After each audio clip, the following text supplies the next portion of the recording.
Kasaragod Kumbla higher secondary സ്കൂളിൽ ഫലസ്തീൻ ഐക്യദാർഢ്യ മൈം തടഞ്ഞതിൽ അധ്യാപകരെ സംരക്ഷിച്ച് DDEയുടെ റിപ്പോർട്ട്.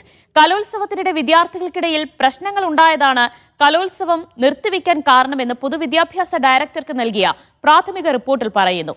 സംഘപരിവാർ അനുകൂല ദേശീയ അധ്യാപക പരിഷത്ത് അംഗം പ്രദീപ് കുമാർ, സുപ്രീത് എന്നിവർ മൈം ഷോ തടഞ്ഞെന്നായിരുന്നു പരാതി. വിദ്യാർത്ഥികൾക്കിടയിൽ പ്രശ്നങ്ങളുണ്ടായതാണ് കലോത്സവം നിർത്തിവെക്കാൻ കാരണമെന്നാണ് പ്രധാനാധ്യാപകനും അധ്യാപകരും DDEക്ക് നൽകിയ റിപ്പോർട്ട്. ഇത് തന്നെ പകർത്തിയാണ് DDE റിപ്പോർട്ട് തയ്യാറാക്കിയത്.